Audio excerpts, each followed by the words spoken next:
आनन्दम् परं सुखदम्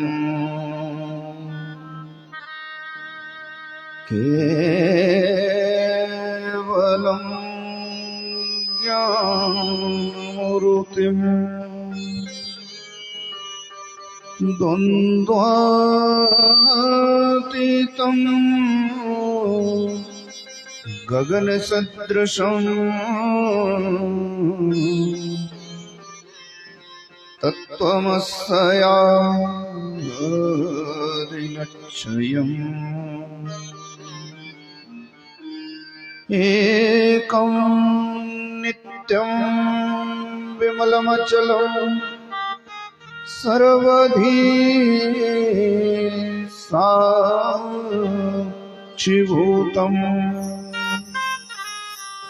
भावातीतं त्रिगुणरहितं सद्गुरुं तं नमामि।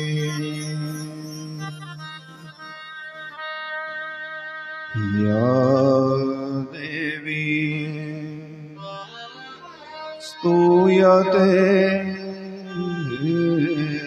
नित्यं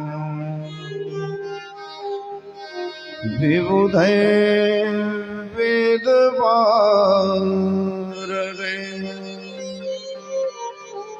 सा मे भवतु जीवग्रे ब्रह्मरूपा सरस्वतीम् गजाननं भूतगणाधिसेवितं कपित्थजम्बो फलचारुभक्षणम्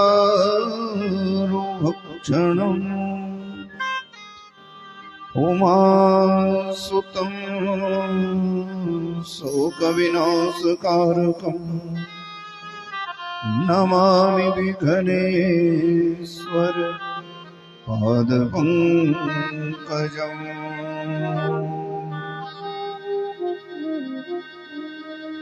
मङ्गलं भगवान् विष्णु मङ्गलं गरुडध्वज मङ्गलं पुण्डरीकाक्ष मङ्गलायतनो हरि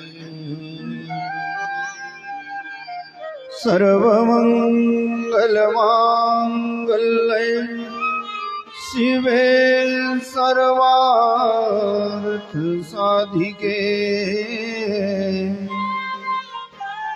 शरण्ये त्र्यम्बके गौरी नारायणी नमोस्तुते। मनोजवं मारुततुल्यवेगं जितेन्द्रियं बुद्धिमतां वरिष्ठं वातात्मजं वानरयूथमुख्यं श्रीरामदूतं शरणं प्रपद्ये। शङ्करं शङ्कराचार्यं केशवं वादरायणम् सूत्रभाष्यकृतौ वन्दे भगवन्तौ पुनः पुनः। नमोऽस्तु ते व्यास विशालबुद्धे फुल्लारविन्दयतपत्रनेत्रा येन तोया भारत तैलपूर्णा प्रज्वलितो ज्ञानमया प्रदीप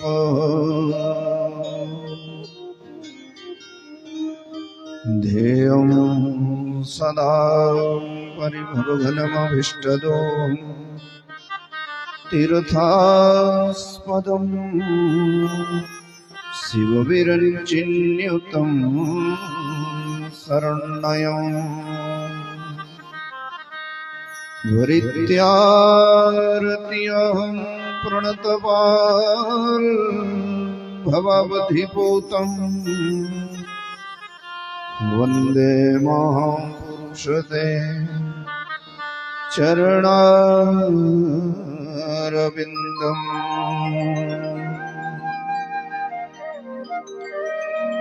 विनायकं गुरुं भानु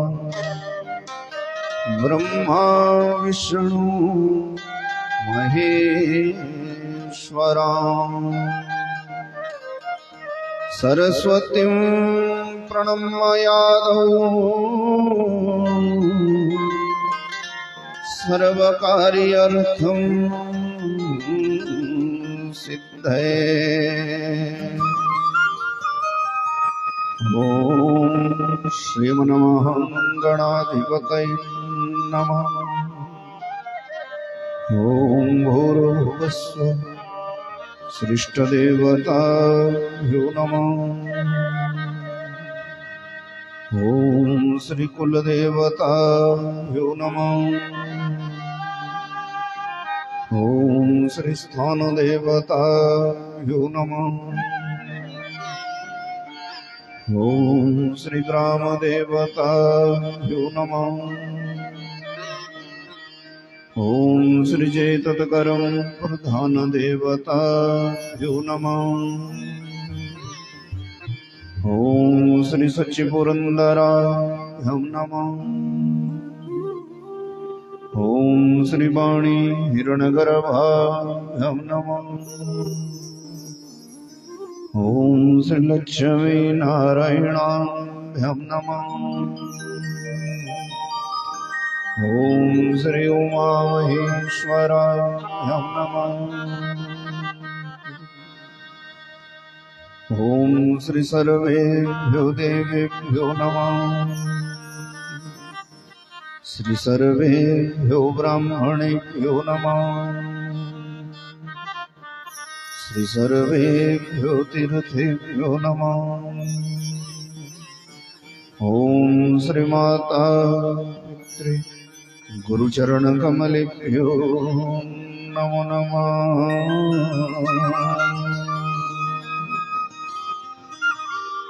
नमः शिवाय। नमः शिवाय। हर हर भोले। नमः शिवाय। नमः शिवाय। ओम नमः शिवाय।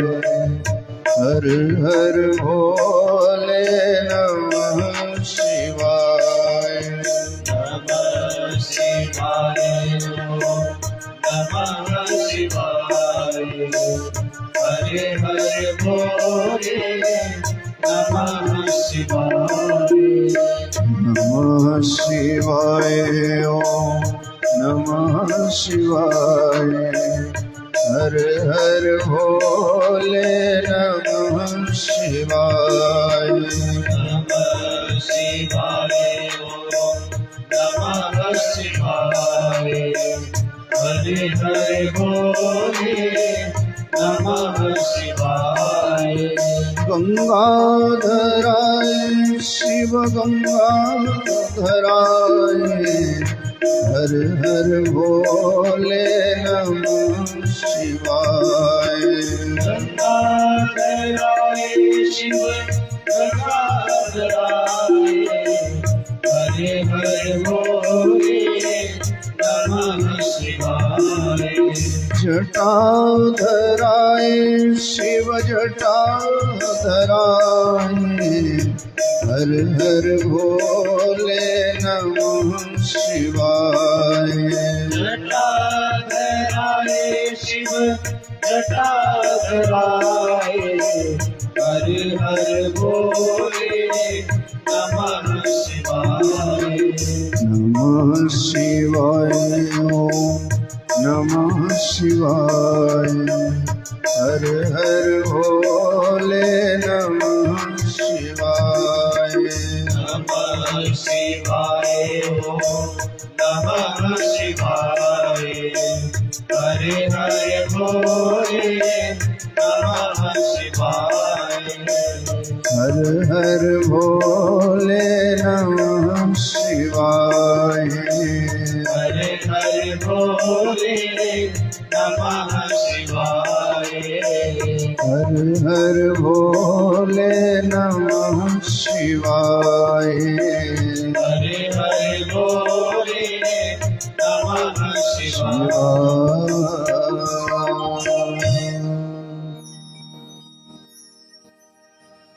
परम शोभेय परात्पर अखिलेश्वर अकारण करुणा वरुणाल्य भक्तवांचा कल्पतरु अखिल ब्रह्मांड नायक अनादि अनंत भगवान सदाशिव की वांगमयी प्रतिमा श्री शिव महापुराण दैवाधिदैव भगवान शंकर आदि शक्ति जगत जननी मां भवानी वृंदावन बिहारी लाल मेरे बांके ठाकुर इस क्षेत्र के समस्त देवी देवता गण परमादरणीय संत वृंद श्रद्धेय विद्युत मंडली सर्वाग्रगण्य विद्वान महानुभाव एवं तीर्थतुल्य इस पावन पवित्र कथा प्रांगण में श्री हरि की अनंत कृपा से इस पावन पवित्र श्रावण मास में श्री शिव महापुराण की दिव्य गाथा के रसपान करता पावन पवित्र आप समस्त पुण्यात्माओं सर्वविदित हैं शिव महापुराण को लेकर हम आप सब लोग संवेद रूप से एकत्रित हैं।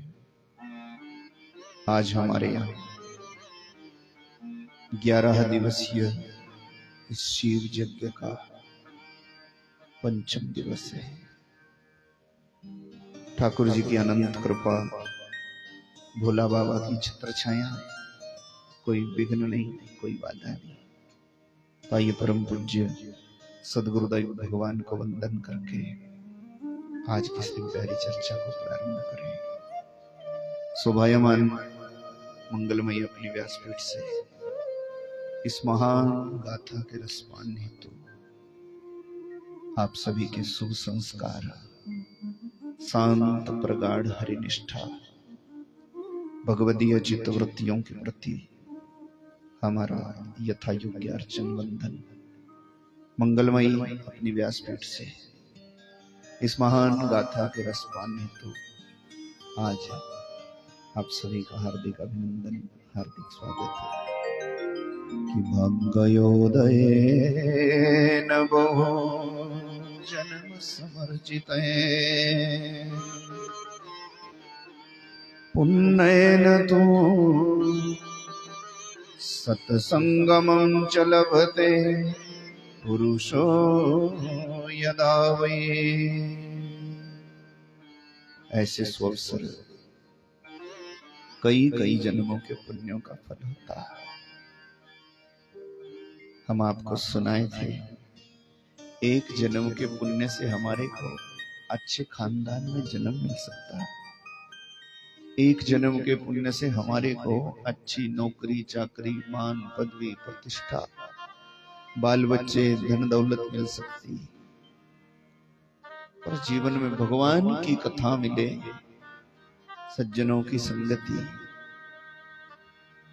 तो एक जन्म का पुण्य नहीं कि जन्म जन्मांतरे भवेत पुण्यम तदा भागवतम लभेत। ऐसे अवसर कई कई जन्मों के पुण्य से आते, और यह संसार मनुष्य जन्म लेकर के अगर सत्संग नहीं मिला, भगवान का भजन नहीं मिला, तो इस दुनिया में विष ही विष भरा है। मैं मेरा तू तेरा अपना पराया, बस पूछो ना, तरह तरह के झंझट हैं। संतों ने इस संसार को नाम दिया विष वृक्ष। महापुरुषों ने ये जो संसार है ये विष वृक्ष है, जड़ से लेकर के बीज तक इसमें कोई ऐसी जगह नहीं, विष ही विष भरा है।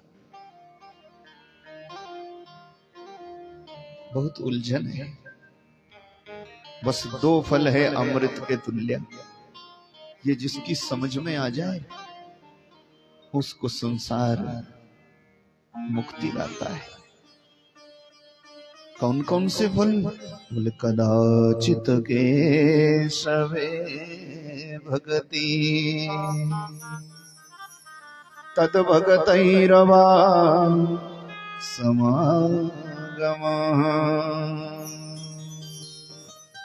इस मनुष्य जन्म का लाभ है और संसार में सार है कि कभी इस देह से भगवान का भजन हो जाए, इस देह से सत्संग हो जाए, घड़ी दो घड़ी का भी, तो कभी सत्संग हो। एक तो है अमृत के तुल्य ये फल, सत्संग कभी हमसे बने, और दूसरे भगवान के कुछ भगत एक साथ इकट्ठा होकर के प्रेम से भगवान की चर्चा कर लें, बस ये दो ही फल अमृत के तुल्य है। कदाचित केशवे भगति तद भगतैरवा समागम। भगवान की भक्ति और भक्तों का संजोग, यही अमृत है संसार में, और तो हर जगह उलझन है। तो बड़भागी हैं आप लोग, तीर्थ धाम नैमिषारण्य पर बैठे बैठे सौनकादि 88,000 ऋषि सूत जी से सुनते शिव महापुराण की कथा। सूत जी ने आज भी सुनाना प्रारंभ किया, उसी कथा को हम बैठे बैठे यहां सुन रहे। पहलो पहल वंदन किया अपने सदगुरुदेव भगवान वेद व्यास जी को। बोले सदगुरुदेव भगवान की जय। श्री शिव महापुराण की जय। वंदे शिव पुराण सर्वदा प्रसन्नधि। शिव प्रसन्नतायां दद्यात् स्वपदयो रतिम्। शिव महापुराण को वंदना करी, सुनाना प्रारंभ कर दिया। सती के विरह से व्याकुल होकर भगवान शंकर ने कभी ब्याह न करने का फैसला ले लिया। चले गए कैलाश पर्वत पर समाधि लगा ली, और कि भयो तारकासुर तेहि काला। उसी समय तारकासुर नाम का महान बलवान दैत्य पैदा हुआ। कल हम सुने थे, वरदान पा लिया ब्रह्मा जी से, क्योंकि दादी ने जिसको पाठ पढ़ाया था, ब्रह्मा जी से कहा अमर कर दो। ब्रह्मा जी ने कहा अमर नहीं कर सकते, क्योंकि नियम है, जाना पड़ेगा। एक सांस का झगड़ा, बस ये पल भर का खेल है, और पता नहीं कब होगा। देखो, संसार छोड़ के जाना जरूर है, यहां पर कोई नहीं रह सकता। अब ये पता नहीं है कि कब जाना है, इसीलिए सांस को बेकार ना जाने दो, ऐसा महात्मा लोग कहते हैं। एक सांस का झगड़ा, लिया लिया लिया न लिया, क्या भरोसा है कल तक, मुसाफिर जिया न जिया।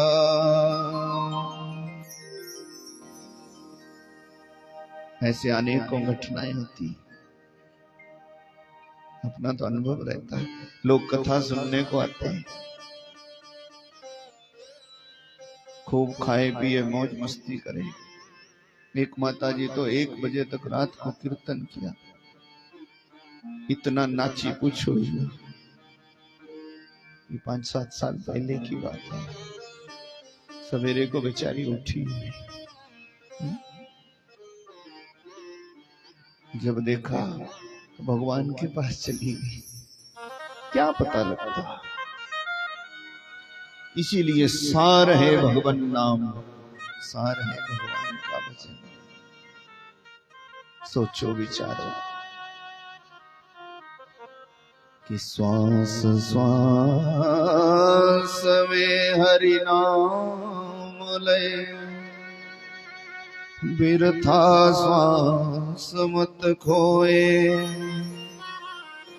ना जाने इस श्वास का फिर आना हो या ना होए। क्या पता सांस आए कि नहीं। अमर नहीं हो सकते। ब्रह्मा जी ने कहा बच्चा अमर तो हम भी नहीं है, कुछ और वरदान मांग ले। तब हम आपको सुनाए थे कि बालकों को जैसे हम बचपन में भर देते हैं संस्कार, कभी ध्यान से सुनना कि किसी को हम डर भर देते, जब बच्चे को भरते जाते डराते डराते डराते डराते, तो ऐसा वो डर के मारे ही पूरी जिंदगी जीता जी। पूछो ना। और जब हम उसकी जी हजूरी करते जाते हैं, आजकल तो ये भी एक हिसाब चल पड़ा, 1.5 साल के बच्चे को भी माता 3 घंटे मनाती। बोल क्या खाएगा, क्या खाएगा। बढ़िया से बढ़िया आजकल साधन बड़े हैं, फिर भी कहता नहीं खाऊंगा, तो कहता नहीं खा ले। आदत पड़ जाती ना। और पहले का जमाना तो आपको पता है, माँ जी कहती थी सब्जी खाएगा कि चप्पल। और बोले हम भी ऐसे ढीठ होते, दोनों खा लेते, पहले चप्पल बाद में सब्जी।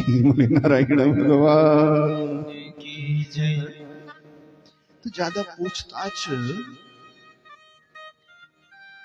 जैसे हम भर दे संस्कार वैसे ही हो जाते हैं।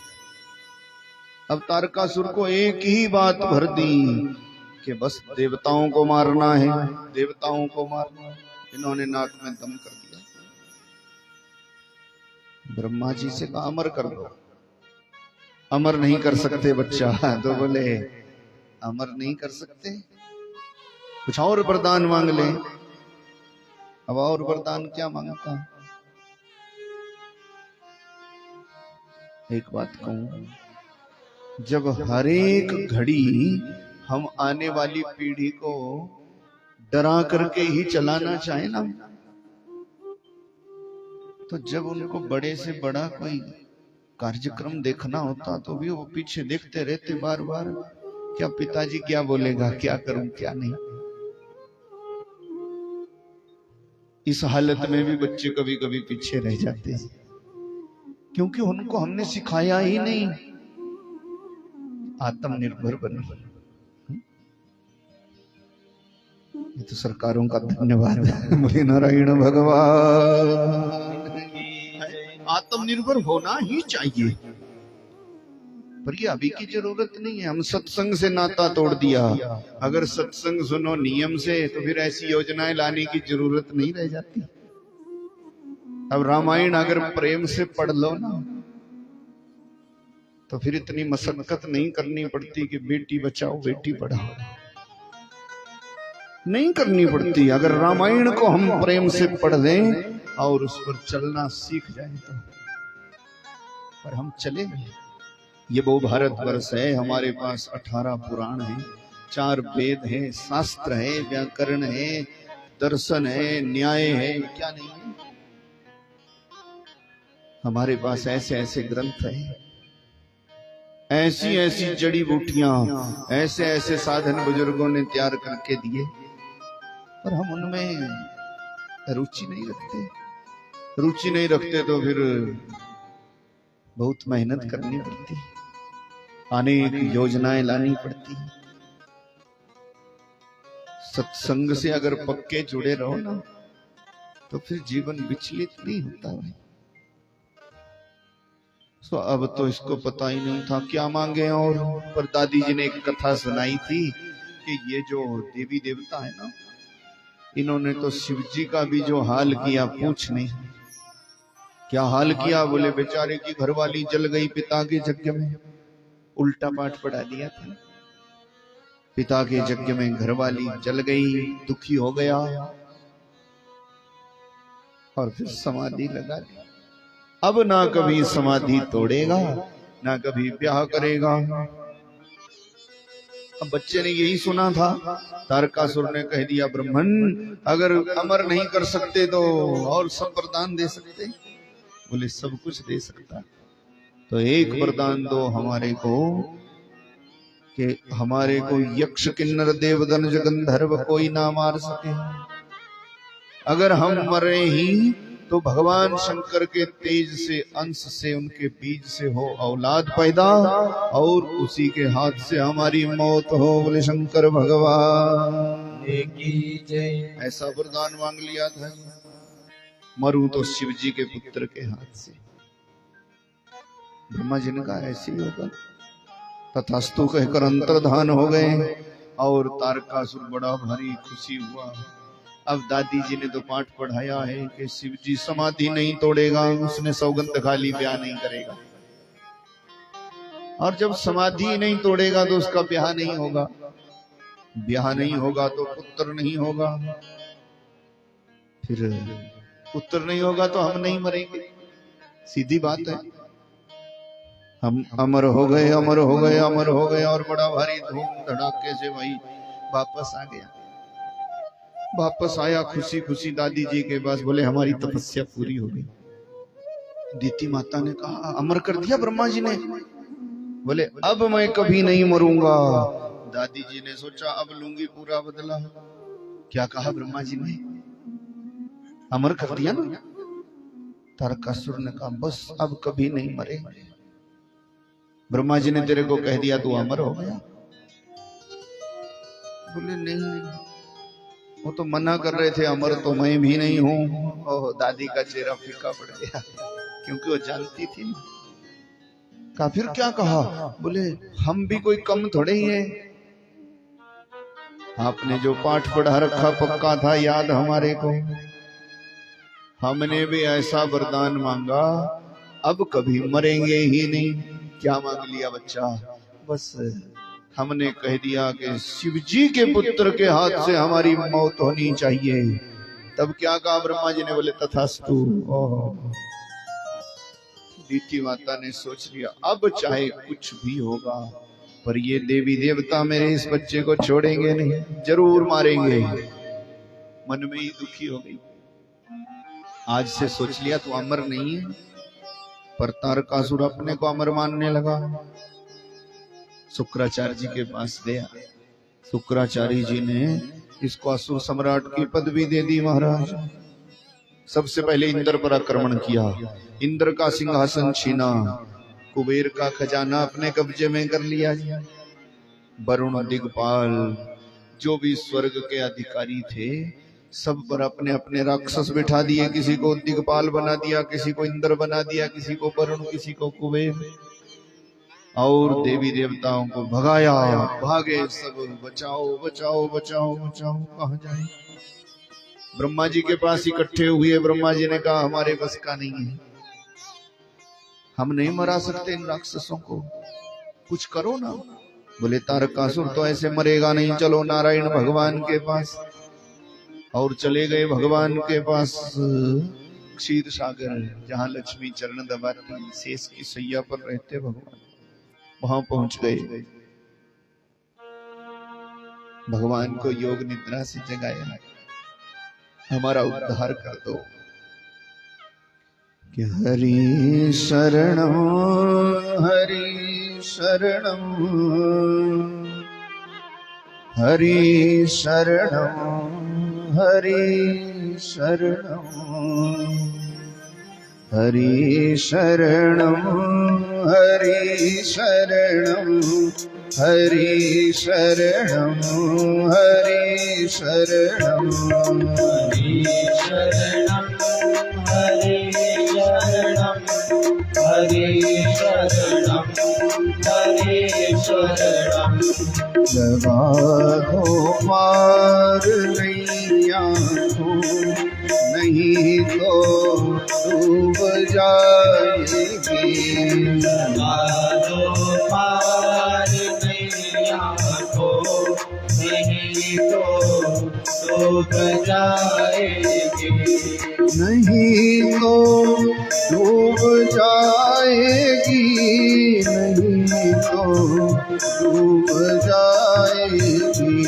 नहीं तो डूब जाएगी, नहीं तो डूब जाएगी।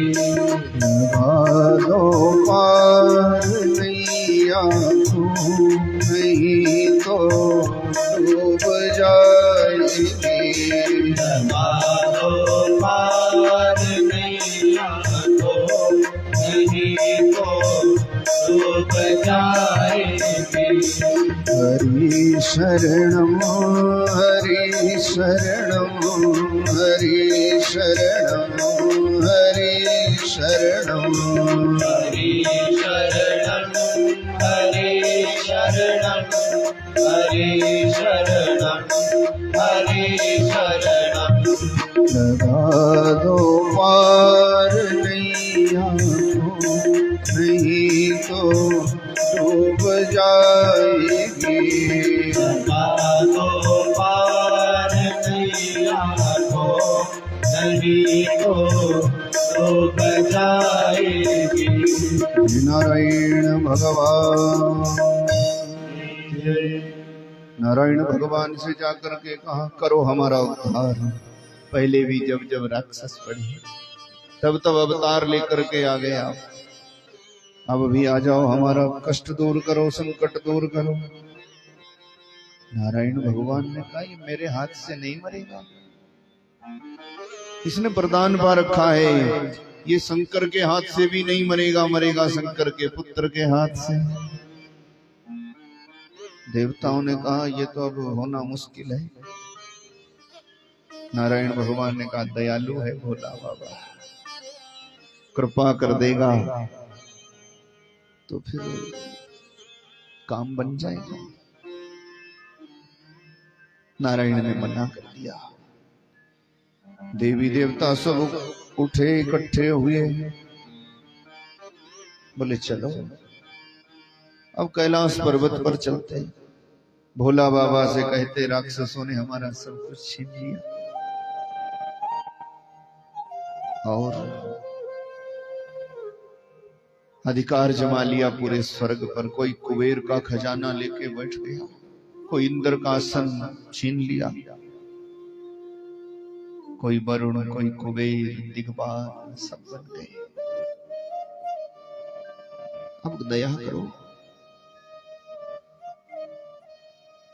सबने विचार किया और जहां बाबा ने लगा रखी समाधि वहां सब चले गए। भोला बाबा तो ध्यान में रहते भाई, दुनिया को संदेश देते, कभी भी खाली ना बैठो। आपको सुनाया था 2 मिनट कहीं खाली हो जाए ना शंकर जी को तो बस श्री राम जय जय राम, श्री राम जय जय राम, श्री राम जय जय राम। भरी भीड़ हो चाहे वो अपनी मस्ती में रहते हैं, दुनिया को शिक्षा देते हैं। संत स्वभाव है उनका। संत तो आप जानते ना, जिनको परमात्मा के प्रेम के अलावा कुछ लेना देना ही नहीं है।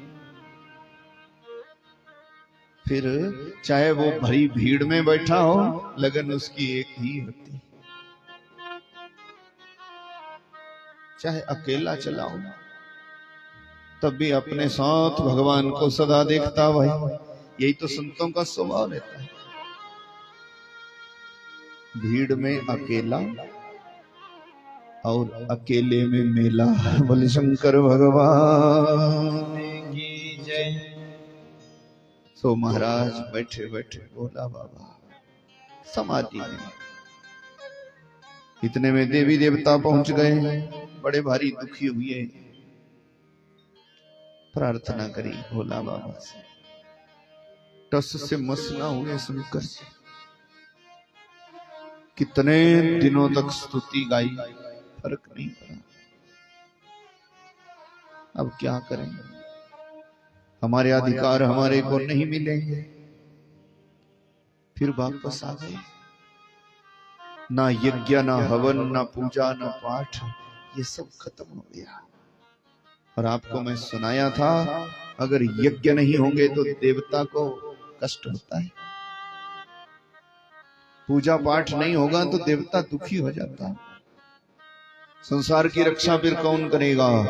ये जो संसार है इसकी रक्षा देवी देवता करते हैं। देवाधीनम जगत सर्वम, पूरा संसार देवताओं के अधीन है। सूरज, चांद, यम, कुबेर, वरुण, दिग्पाल, फिर धीरे धीरे धीरे ये शाखाएं आती जाती ना। फिर हमारा कोई इष्ट देवता होता, कोई कुल देवता होता, कोई ग्राम देवता होता, कोई हमारे खानदान का देवता होता जी। हाँ? तो ये सब हमारी रक्षा करते हैं और समय समय पर इन देवताओं का पूजन होना ही चाहिए। अगर देवता पुष्ट रहेंगे तो फिर सनातन बना रहेगा, तब वो रक्षा करेंगे हमारी। इसीलिए यज्ञ, हवन, पूजा पाठ, सत्संग, कथा, वार्ता, श्राद्ध, तर्पण, तीर्थ यात्रा, ये सब होनी ही चाहिए। और यही सनातन है। धर्म है तो केवल सनातन। आजकल ये विडंबना है ना, कई जगह हम धर्म का नाम देते थे जी, ये फलाना धर्म है, ये फलाना धर्म है। धर्म दो नहीं हो सकते, पंथ अनेकों हो सकते। रास्ते भगवान को पाने के अनेकों हैं, पंथ अनेकों हैं, पर धर्म केवल एक है। हर एक मनुष्य का संसार में आकर के धर्म है मर जाना, चाहे किसी पंथ का अनुयायी हो, पर रहना नहीं है। रहना नहीं, देश बेगाना है, ये संसार कागद पुड़िया, बूंद पड़े गल जाना है, देश बेगाना है। बस पूछो ना, कब झोंका आए, कब खत्म हो जाए। जीवन उसी का सफल है जिसने धर्म का पालन किया। मर जाना है आखिर, ये बात हमेशा याद रखो, और जिससे मौत सुधरे वो कार्य करो, बस यही सनातन है। जहां यज्ञ होते, पूजा पाठ होता, सत्संग होता, वहां भगवान होते। कि मूलम हि विष्णोर्देवानां यत्र धर्म सनातन। देवताओं का मूल होता विष्णु, और रहता कहाँ है? बोले यत्र धर्म सनातन। जहां सनातन धर्म होता तो सनातन धर्म है सेवा, सुमिरन, पूजा पाठ, सत्संग, कथा वार्ता, किसी दीन दुखी की सहायता करना है, तीर्थ यात्रा करना, श्राद्ध करना, समय समय पर भगवान के नाम का भंडारा करना, ये सब होते सनातन के अंदर। तो जहां सनातन होगा वहां देवी देवता खुश रहेंगे और भगवान की वहीं पर कृपा होती है। अब यज्ञ हवन पूजा पाठ तो राक्षसों ने होने नहीं दिया, इसलिए दुखी हो गए जी। देवी देवता क्या करें? और प्रेम से सुनना, अगर जीवन में दुख हो ना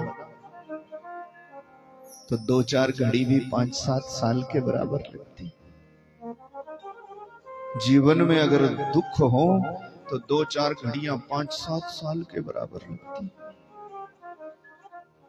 और सुख आ जाए ना तो 5-7 साल 2-4 घड़ी की तरह चले जाते, पता ही नहीं लगता जी। सुख का समय बड़ा भारी जल्दी निकलता। दुखी थे देवी देवता, उनको तो एक एक पल भारी लगता जी। थोड़े दिन और हुए, आस लेके फिर गए कैलाश पर्वत पर। कैलाश के निवासी नम बार बार हूँ, नम बार बार हूँ। आयो शरण तिहारी, भोले तार तार तू, भोले तार तार तू, भोले तार तार तू। कैलाश के निवासी नम बार बार हो, बार बार हो। आयो शरण तिहारी, भोले तार तार तू, भोले तार तार तू, भोले तार तार तू, भोले तार तार तू। कैलाश के निवासी नम बार बार हो, नम बार बार हो। आयो शरण तिहारी, भोले तार तार तू, भोले तार तार तू, भोले तार तार तू। सबके सब देवी देवता पहुंचे कैलाश पर्वत पर और लगे भगवान की स्तुति गाने। फिर बड़ा भारी चिंता है, कोई इनके पास जगह नहीं है, ठिकाना नहीं है। तारकासुर ने सब कुछ छीन लिया।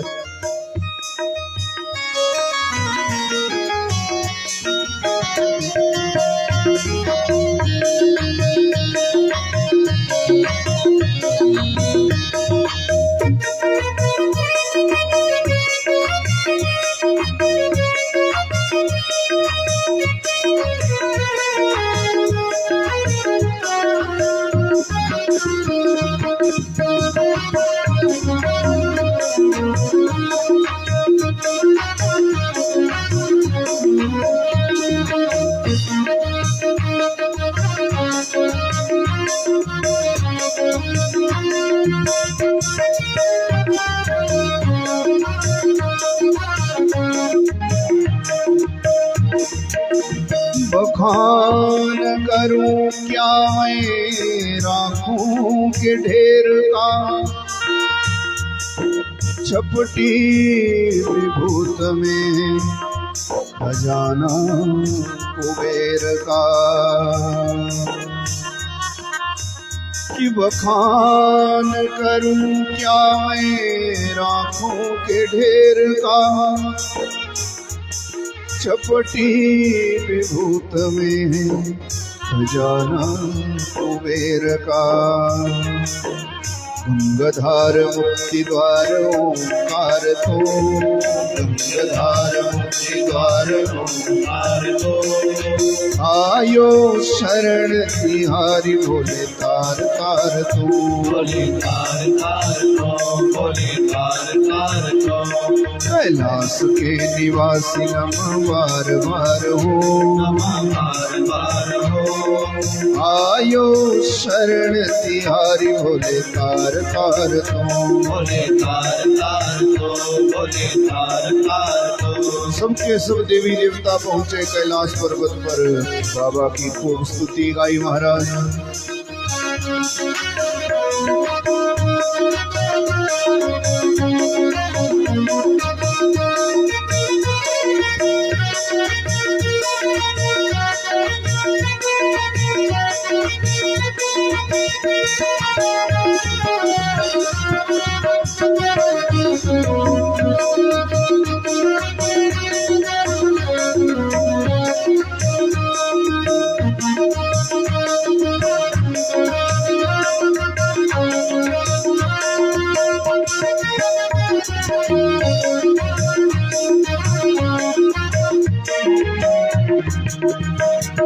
क्या क्या दिया क्या नहीं दिया,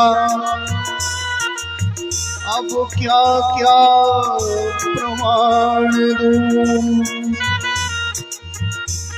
कि क्या क्या दिया क्या नहीं दिया, अब क्या क्या प्रमाण दूं। कि जहर पिया जीवन दिया, कितना उदार तू। गंगाधार मुक्ति द्वार ओंकार तू, गंगाधार मुक्ति द्वार ओंकार तो। आयो शरण तिहारी भोले तार तार तू, भोले तार तार तो, भोले तार तार तो। कैलाश के निवासी नम बार बार हो, नम बार बार हो। आयो शरण तिहारी भोले तार तार तू, भोले तार तार तो, भोले तार तार तो, तार तार तो। प्रभु हमारा उद्धार कर दो। उद्धार बड़ी भारी स्तुति गाई देवी देवताओं ने। कि तेरी इच्छा बिना नहीं ले कभी अणु, तेरी इच्छा बिना नहीं ले कभी अणु, लेते हैं श्वास तेरी दया से तनु तनु। गंगाधार मुक्ति द्वार ओंकार तो, गंगाधार मुक्ति द्वार ओंकार तो। आयो शरण तिहारी भोले तार तार तू, भोले तार तार तो, भोले तार तार तो। के निवासी नम बार बार हो, नम बार बार हो। आयो शरण तिहारी भोले तार तार तू, भोले तार तार तो, भोले तार तार तो। भोले तार तार तो, भोले तार तार तो। भोले तार तार तो, भोले तार तार तू, भोले तार तार तो, भोले तार तार तो। भोले तार तार।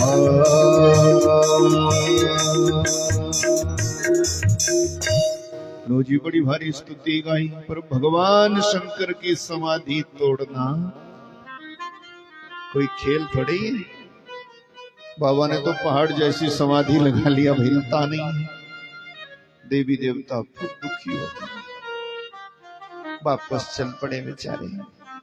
आपको मैं एक बात सुनाया था, आज तक जिस किसी का भी कल्याण हुआ वो संत कृपा से ही हुआ। बोले नारायण भगवान की जय। बिना सत्संग के उद्धार होता नहीं है। चाहे आप किसी को भी देख लो, देवी देवता वापस आ रहे थे ना, शंकर जी की समाधि नहीं टूटी, बड़े मंत्र तंत्र किए महाराज। जब वापस आ रहे चेहरे लटक गए देवी देवताओं के। रास्ते में मिल गए नारद जी। बोलो, और नारद जी ने पूछा, भाई सब दुखी हैं, क्या बात है,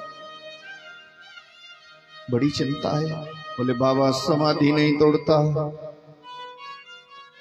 नारद जी ने कहा, भला पहले बोलो तो सही, समाधि तोड़वा क्यों रहे? देखो कोई भजन में बैठा हो, कोई अच्छा काम कर रहा, परमात्मा का नाम ले रहा, यार तुम देवताओं को एक ही चिंता लगी रहती, नहीं लेना बाबा को तुम्हारा सिंहासन। क्योंकि देवताओं को चिंता होती ना, थोड़ा सा कोई तप करने लग गया तो इंद्र की कुर्सी हिल जाती। कुर्सी हिलने का मतलब है कि उसकी पदवी खतरे में पड़ जाती कि अब कोई और बन जाएगा इंद्र, फिर मेरा क्या होगा। बाबा को नहीं चाहिए स्वर्ग, बाबा को नहीं चाहिए तुम्हारी पदवी। देवताओं ने कहा, पदवी के लिए नहीं, बाबा की समाधि तो टूटे एक बार, करना क्या है? बोले बाबा ब्याह कर लेगा, बाबा के अंश से जो पुत्र होगा ना, उसी के हाथ से राक्षस मरेंगे और हमारे अधिकार हमारे को मिल जाएंगे।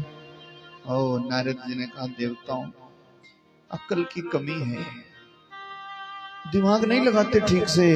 देखो बाबा की समाधि तोड़ने को तो पड़ गए, पर कभी ये भी विचार किया कि शंकर के लायक कोई दुल्हन भी है कि नहीं? बोले शंकर भगवान की। नारद जी ने शिक्षा दी, कोई दुल्हन है? मानो बाबा ने समाधि तोड़ ही दी तो हम तोड़वा देंगे। बाबा ने समाधि तोड़ दी तो ब्याह करोगे किसके साथ? दुल्हन कौन है? और भोला बाबा का ब्याह अगर हो सकता है तो भगवती महाकाली ही उनकी शक्ति है, वो अवतार लेगी तभी तो दुल्हन बनेगी ना। हर किसी का ब्याह थोड़ी हो सकता बाबा से।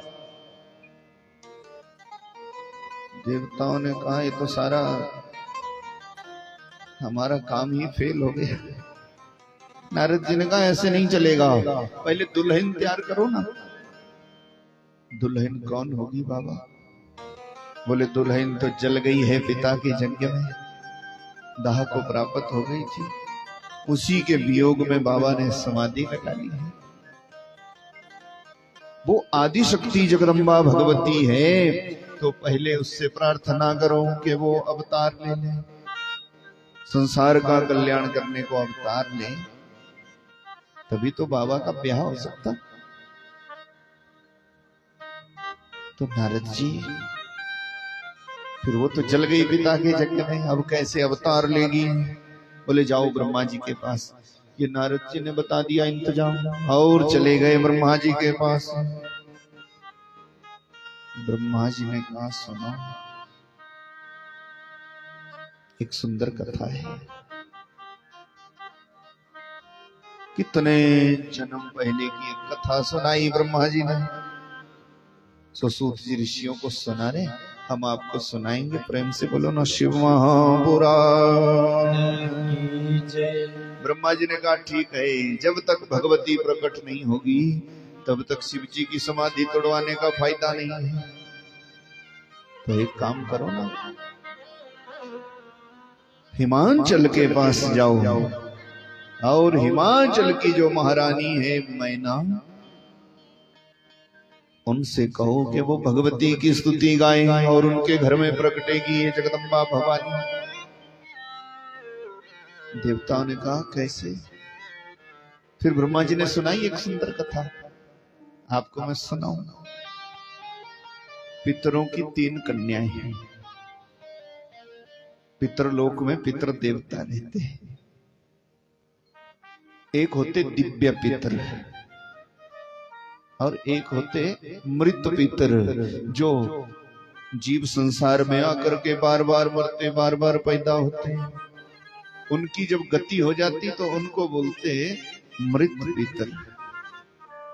उनका भी एक लोक ब्रह्मा जी ने बनाया है। और एक होते दिव्य पितर, जो देवताओं के संग ही रहते हैं।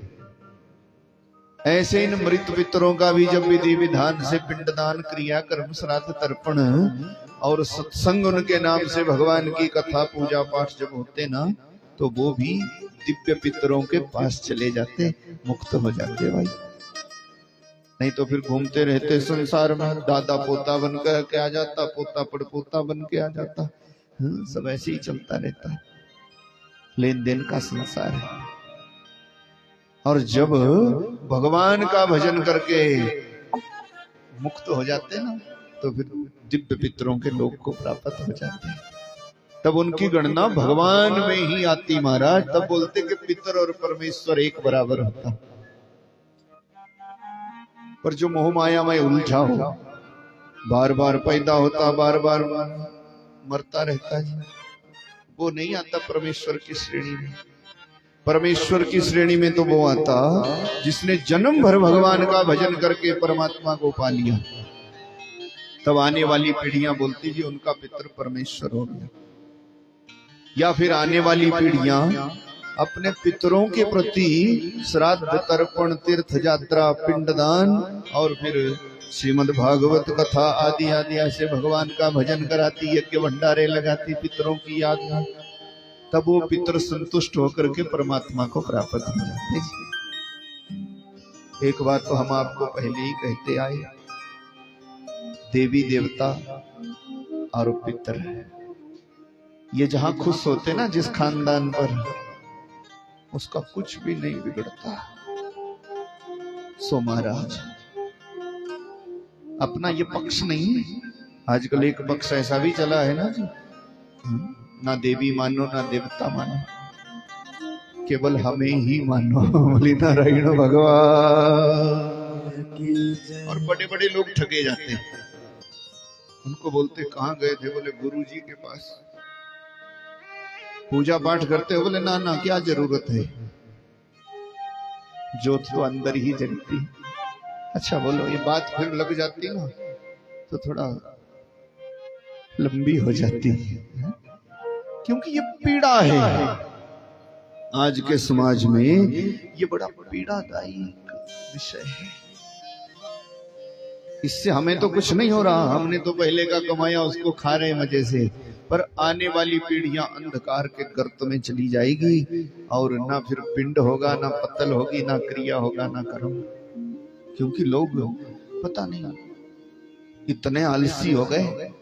हर कोई कह देता है ले आओ भाई इतना इतना पैसा दो, गुरु कर लो और मजे से रहो। ना धूप की जरूरत, ना बत्ती की जरूरत है, ना मंदिर की। कई तो इतने निठल्ले हो गए सो कहते हम कथा नहीं सुनते। अभी पीछे जैसे एक परिवार को हमारे को ऐसा मिला, अच्छे पढ़े लिखे, बड़ी अच्छी पदवियों से निवृत्त हुए। सो उन्होंने कहा देखो महाराज एक बात है, और हम सब कुछ करने को तैयार है, पर हमारे गुरुजी ने कहा है कि प्रसाद मत लेना। तो प्रसाद नहीं लेते भाई। हमारी झोली में थोड़ा कथा का प्रसाद था, प्रसाद भी मालपुड़ा था चकाचक। मैं कहा महाराज प्रसाद ले लो, कथा से आए। बोले और सब कुछ है, हमारे गुरुजी का आदेश नहीं है, प्रसाद कहीं से भी आए लेना नहीं है। मैंने कहा बस तब आगे का काम खत्म है, समझ लो। पूछो ही, प्रसाद तो भगवान की कृपा है। कैसे कैसे लोग क्या सिखाते हैं। कोई कहता प्रसाद नहीं लेना, कोई कहता धूप बत्ती मत जलाना। और आपको मैं शुरू में निवेदन किया था कि परमात्मा सर्वदा निराकार, कण कण में विद्यमान है, उनका कोई आकार नहीं है। पर इस बात को सीखने लायक तो हो जाओ ना पहले। तड़के उठ के मुंह धोते नहीं,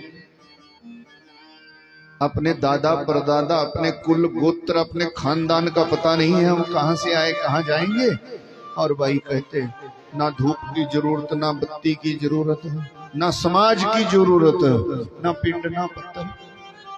कई तो ऐसे हो गए सो कहते कि भाईचारे में कोई मर जाए तो बोले गुरुजी ने मना किया है, वहां जाना नहीं। अनेक हो गए भाई, ये बड़ा दुख है, बड़ी पीड़ा है। बस इसी पीड़ा को समझने की जरूरत है। ठगे ना जाओ, ज्योत तो अंदर ही जगती और दर्शन भी अंदर ही होता, इसलिए इधर उधर भटकने की जरूरत नहीं है। उठाओ इतिहास, कबीर जी को पढ़ो।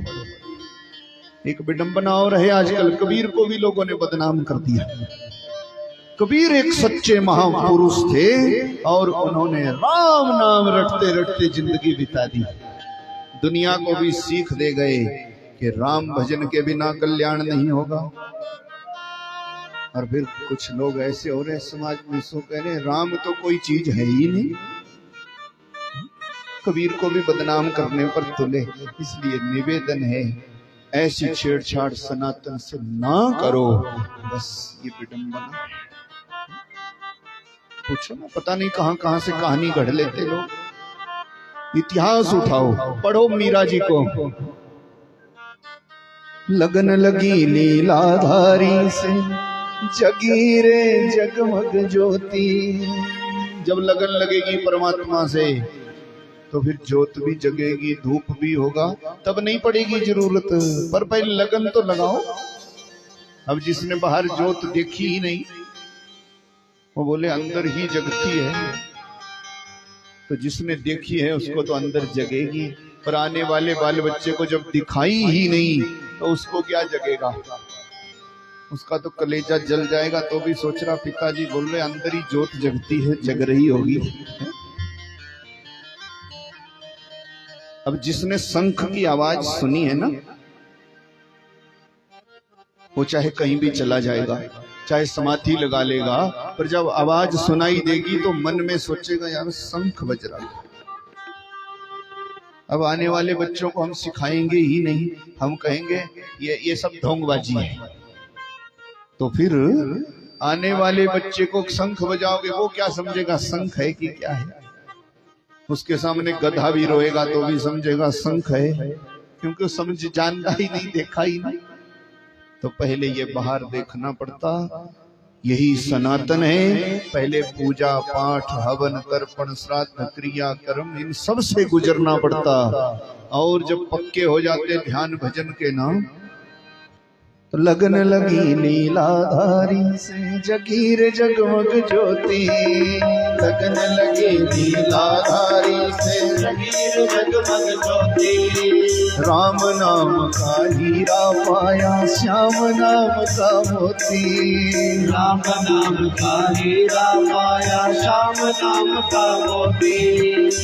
प्यासी तो अखियों से आंसुओं की धार बोले, जय सिया राम जय जय राधे श्याम। जय सिया राम जय जय राधे श्याम। तन के तंबूरे में दो, तन के तंबूरे में दो, सांसों के तार बोले, जय सिया राम जय जय राधे श्याम। जय सिया राम जय जय राधे श्याम। जय सिया राम जय जय राधे श्याम। लगन लगी लीलाधारी से जगी रे जगमग ज्योति। लगन लगी लीलाधारी से जगी रे जगमग ज्योति। राम नाम का हीरा पाया, श्याम नाम का मोती। राम नाम का हीरा पाया, श्याम नाम का मोती। प्यासी तो अखियों में आंसुओं की धार बोले, जय सिया राम जय जय राधे श्याम। जय सिया राम जय हे राधे पर पहले लगन तो पक्की हो जाए।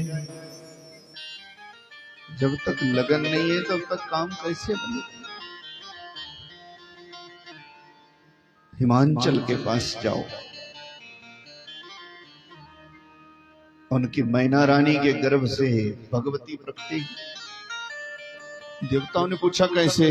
बोले सुनो, पितरलोक में पितरों की 3 कन्याएं हैं। आपको भी सुनाऊं, कर्म गति देवताओं को भी नहीं छोड़ती। कर्म प्रधान है, जैसा कर्म करोगे वैसा फल पाओगे। कर्म गति से देवता भी नहीं बचते भाई, देवता को भी भुगतना पड़ता कर्म। जैसा कर्म करता वैसा फल पाना पड़ता जी।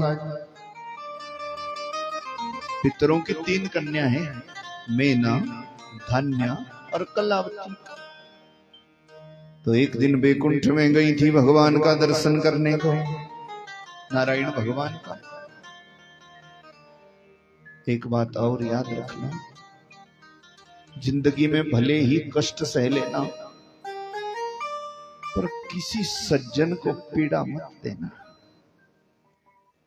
कोई सज्जन हो ना, भगवान का भजन करने वाला, अपने रास्ते अपने खा कमा रहा, उसको कभी भी पीड़ा देने की मत सोचना, इसका फल बहुत बुरा होता है। हमेशा याद रखो, संत सताए तीनों जाए, तेज, बल और वंश। किसी संत को, सज्जन को सताने से तेज भी खत्म हो जाता, बलबूते काम नहीं करते, और संत को सताने वाले का वंश भी मिट जाता है। पक्की बात है, याद रखना। इसीलिए हमारे से किसी को पीड़ा ना दी जाए, ऐसे को जिसने कुछ समाज का नहीं बिगाड़ा, जो अपने रास्ते खा कमा रहा, भजन कर रहा भगवान का, उसको पीड़ा देने की सोचो भी। महाराज ये पितरों की कन्या गई थी ना नारायण का दर्शन करने, द्वार पर पहुंची ही थी, इतने में सनकादि मुनि भी आ गए। महात्माओं का तो वहां लगा ही रहता था।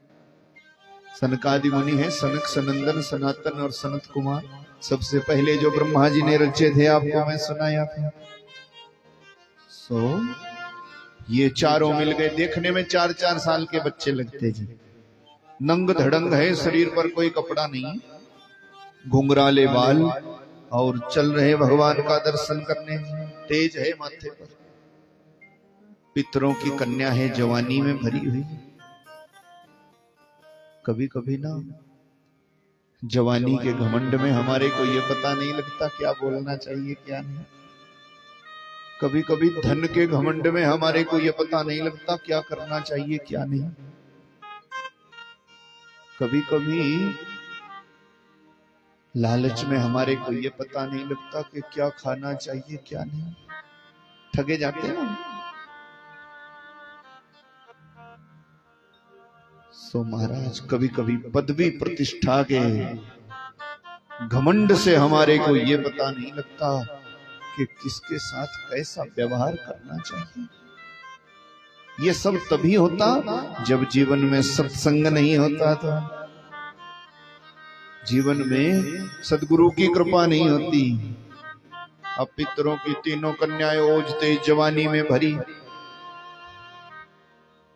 इतने में आ गए छोटे छोटे बच्चे 4 साल के, देखने में लगते 4 साल के हैं तो सबसे पहले। और पितरों की कन्याओं ने देखा, एक दूसरी को इशारा किया। तीनों बहनें थी ना, एक दूसरे को इशारा किया, देखो बाबा जी बन गए छोटे छोटे बच्चे। दूसरी ने कहा मेरे को तो ये समझ में नहीं आता, इस उम्र में इनको बाबा जी बनने की क्या पड़ गई। क्यों बन गए बाबा जी?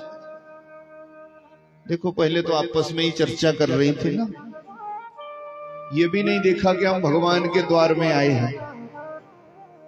कभी कभी लोग तीर्थ यात्रा में, कभी भगवान के मंदिर में, कभी कथा वार्ता में ये विचार भी नहीं करते कि हम कहाँ आए हैं, हमें यहाँ क्या करना चाहिए क्या नहीं। आते तो हैं खरा करने को, पर गठड़ी उठा के ले जाते किसी और चीज की। तो इसीलिए ये स्वभाव रखो, भगवान के पास जितनी देर भी बैठो केवल भजन, केवल भजन, अनंत गुणा पुण्य होता। महाराज तीनों बहनें लगी एक दूसरे को कहने, ये छोटे छोटे बच्चे देखने में बड़े सुंदर हैं, चलो जरा पूछ लेती किसके बच्चे होंगे। और इतनी हठ कर गई कि ये भी नहीं देखा, महात्माओं से कभी ऐसा सवाल नहीं करना चाहिए। ठगी गई। इनको अपने जवानी के मद में, ऐसे घमंड में ये ध्यान ही नहीं रहा कि ये छोटे बच्चे देखने में भी तो हो सकते। कई लोग होते ना ऐसे, देखने में वो ऐसे लगते हैं कि जैसे अभी बहुत छोटे होंगे और उम्र में बूढ़े हो जाते हैं। हाँ? कई देखने में बूढ़े लगते हैं, उम्र उनकी कम होती है कि नहीं। अब जैसे गुरुजी जवान दिखते हैं, है कि नहीं।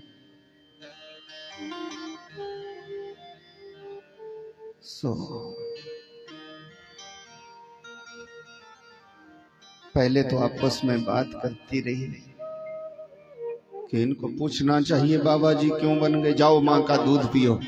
देखो 4-4 साल के, पर इनसे इस जवानी के घमंड में रहा ही नहीं गया। चली गई पास में और कहने लगी किसके बच्चे हो, कहां से आए हो, जाओ घर में खेलो कूदो खाओ पियो। क्या जरूरत पड़ गई बाबा जी बनने की।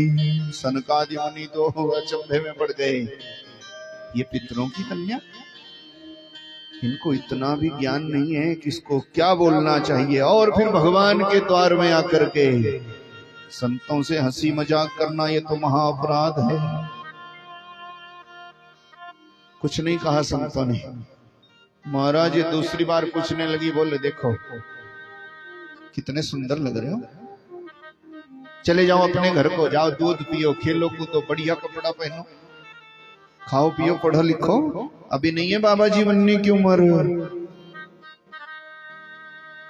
तीसरी ने तो हद ही कर दी, सो कहने लगी नहीं अभी तुम बड़े होंगे सबके सब, फिर तुम्हारे को बढ़िया दुल्हन आएगी, तुम्हारा ब्याह होगा, और देखो फिर बाल बच्चे होंगे, फिर तुम्हारे जैसे बच्चे तुम्हारे होंगे, जब तुम बूढ़े हो जाओगे तब बाबा जी बनना। पता नहीं क्या क्या मजाक करने लगी। ये नहीं समझी कि 4 साल के बच्चे नहीं है, ये तो सबके परदादा हैं। बोले नारायण भगवान की जय। और जब मजाक पर मजाक करती गई तो आया क्रोध सनकादि मुनियों को। सनकादि मुनियों ने कहा तुम्हारे को जवानी का घमंड है, देवताओं के लोक में रहने लायक नहीं हो, जाओ श्राप देते तीनों बहनों को, संसार में जाकर के तुम्हारे को साधारण स्त्री के रूप में जन्म लेना पड़ेगा और साधारण पुरुषों से तुम्हारा ब्याह होगा, जिंदगी काटोगी गृहस्थ धर्म निभाते निभाते, तो पता लग जाएगा संसार में ब्याह करके क्या होता, संसार में गृहस्थी बसा के क्या होता। श्राप देते तीनों को।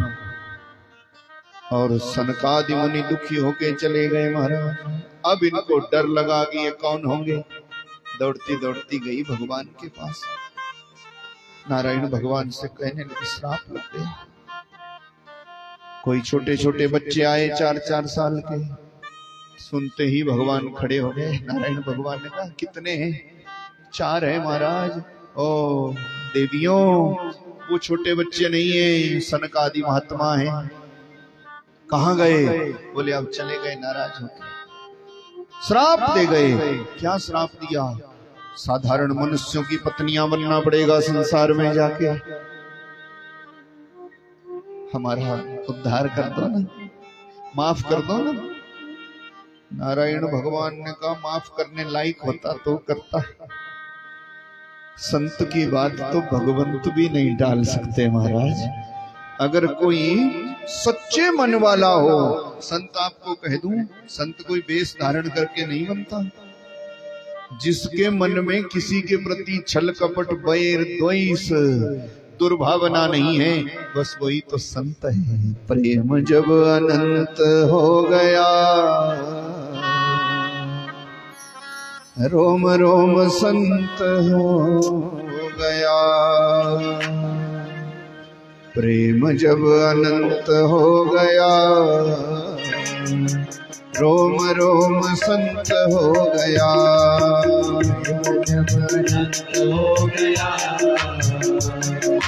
रोम रोम संत हो गया, प्रेम जब अनंत हो गया,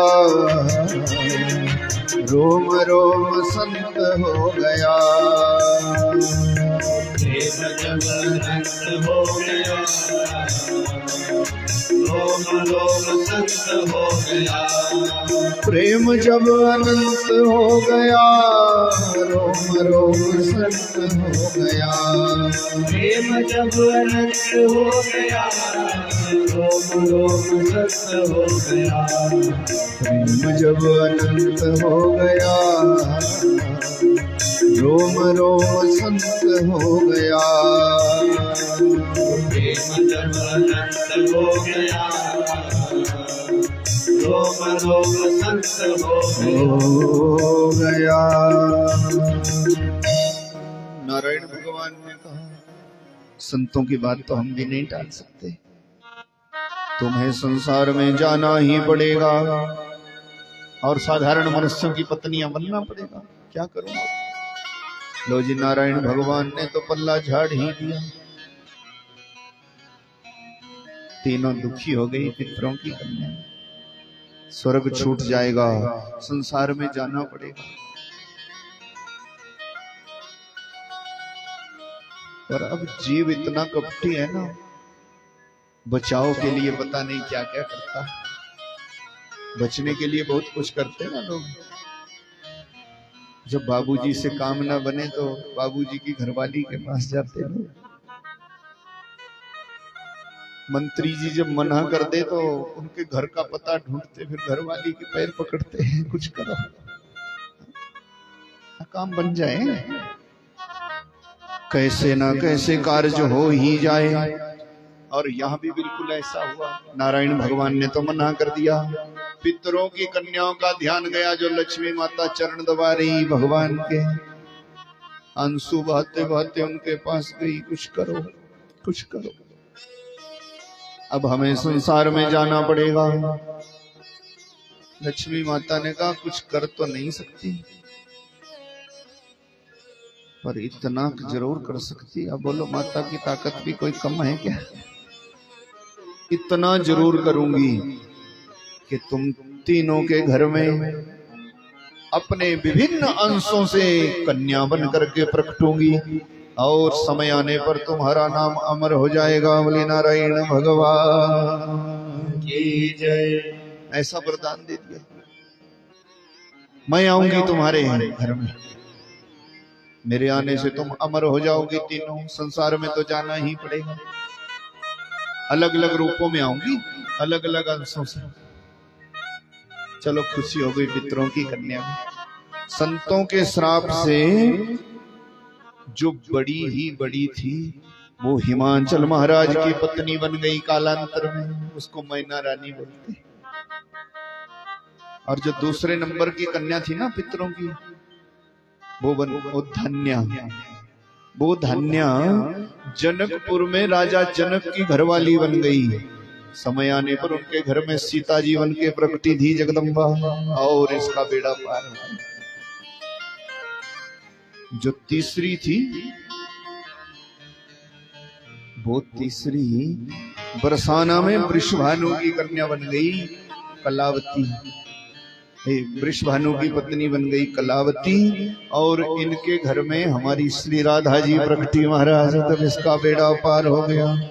ओ मोहे प्यारो लागे, 2 मिनट बोलना, मैं कुछ भी बोलूं आपको सांवरिया बोलना, ताली बजाना जल्दी जल्दी।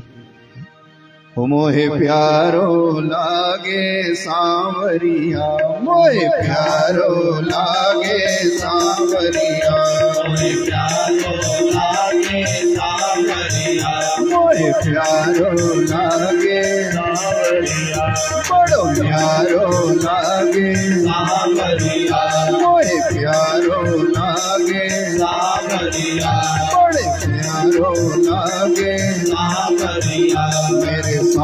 सांवरिया मोरे सांवरिया मोरे सांवरिया मोरे सांवरिया मोहे प्यारो लागे सांवरिया मोरे प्यारो लागे सांवरिया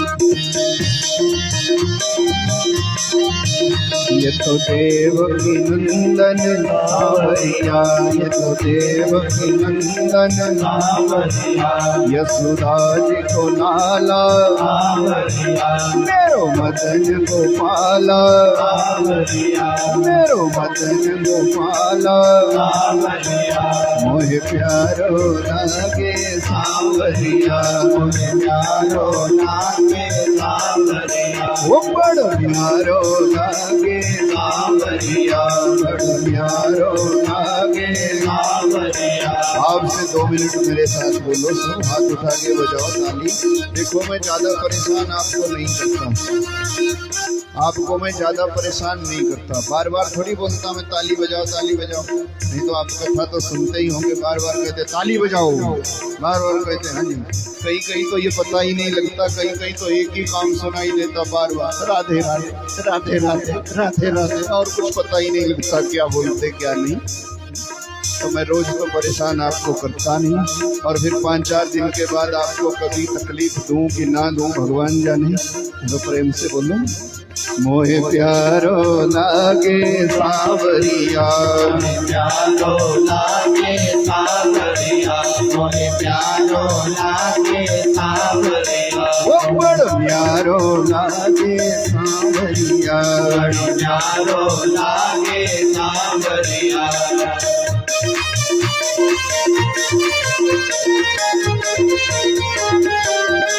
जय हो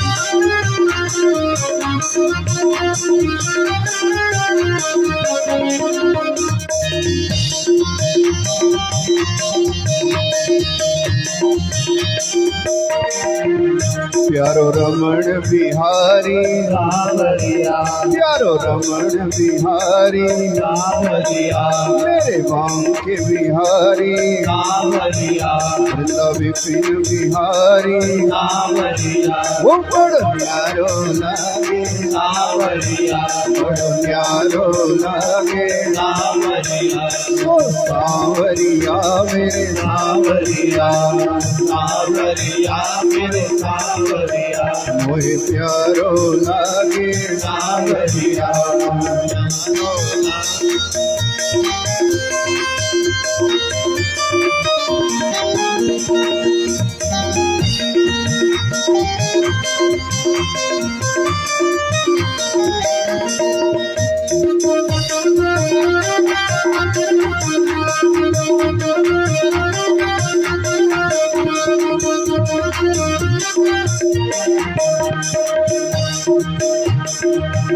ब्रजराज दुलारे सांवरिया ब्रजराज दुलारे सांवरिया मेरी अखियन के तारे सांवरिया मेरे गोविंद प्यारे सांवरिया मेरे गोपी जनबल सांवरिया मेरे राधिका वल्लभ सांवरिया मेरे सांवरिया मेरे सांवरिया मेरे सांवरिया मेरे सांवरिया सावरिया मोहे प्यारो लागे सावरिया मोहे प्यारो लागे सावरिया बड़ो न्यारो लागे सावरिया प्यारो लागे सावरिया बड़ो न्यारो लागे सावरिया प्यारो लागे सावरिया बोले वृंदावन बिहारी लाल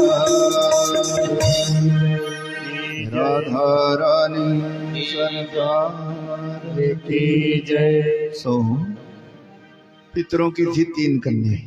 बड़ी मेना राजा हिमांचल की कन्या बनी, दूसरी धन्या राजा हिमांचल की पत्नी बनी मेना, दूसरी धन्या जनक राजा की पत्नी बनी और तीसरी कलावती वृषभानु की पत्नी बनी। धन्य के यहाँ सीता जी प्रकटी और कलावती के यहाँ श्री राधा जी। बड़ी ही बड़ी है जो मैना, उनके घर में प्रकटी थी पार्वती। बोले शंकर भगवान की जय। और महाराज ये जो हिमांचल महाराज हैं, ये वही हिमांचल है जहां हम रहते हैं। ये शिव जी का ससुराल है। और जो हिमांचल राजा होता था, जिसके नाम को समर्पित है ये भूखंड है, सो वही तो शिव जी का ससुर है। इसी जगह की बेटी है पार्वती। परम भाग्य है। पता नहीं कितने जन्मों का पुण्य होता जब भारत वर्ष में जन्म मिलता, और उसमें भी पता नहीं कितना पुण्य होता जब हिमांचल में जन्म मिलता। महाराज ये देवभूमि है और स्वर्ग है हिमांचल।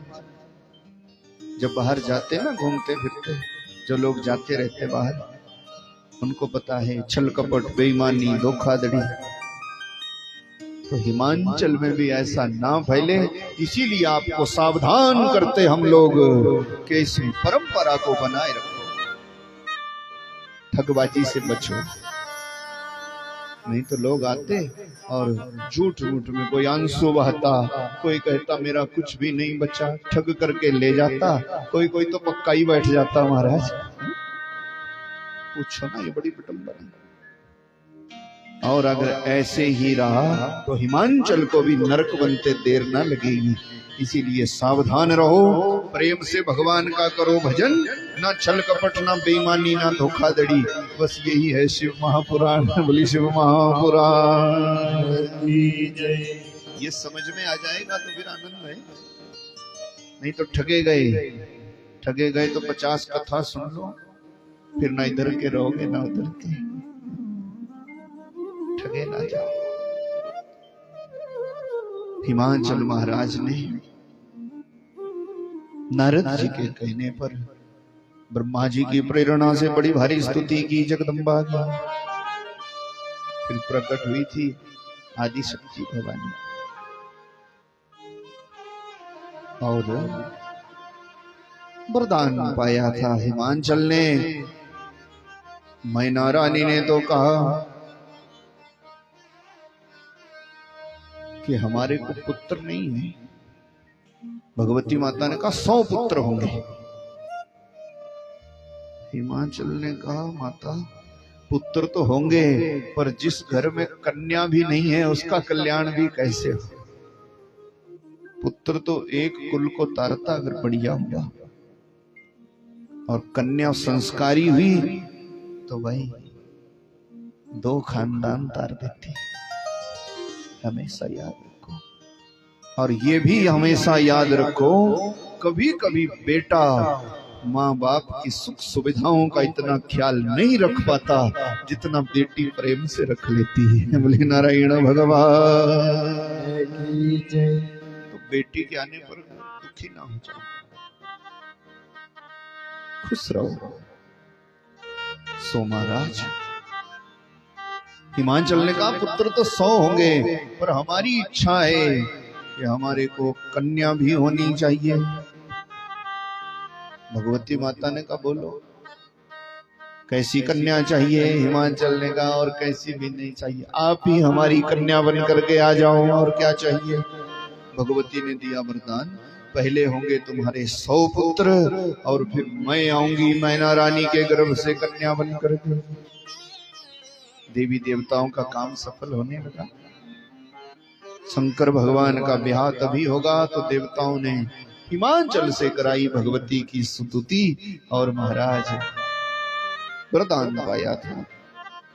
मैना रानी के गर्भ से पहले 100 पुत्र हुए और फिर धीरे धीरे समय जब आया तो मैना रानी के गर्भ में भगवती जगदम्बा प्रकटी। ये कौन? आदि शक्ति महामाया भगवती जगदम्बा, महाकाली बोलते जिसको, जो शंकर भगवान की अर्धांगिनी है, अल्लादिनी शक्ति है। वही तो शिव जी की भार्या बन सकती ना, शिव जी की दुल्हन बन सकती। तो देवी देवताओं की प्रार्थना करने पर भगवती ने ऐसी कृपा करी, मैना रानी के गर्भ में आई। कौन? जो पहले सती माता ने कल आपको सुनाया था ना कि सती मरत हरि सनवरु मांगा,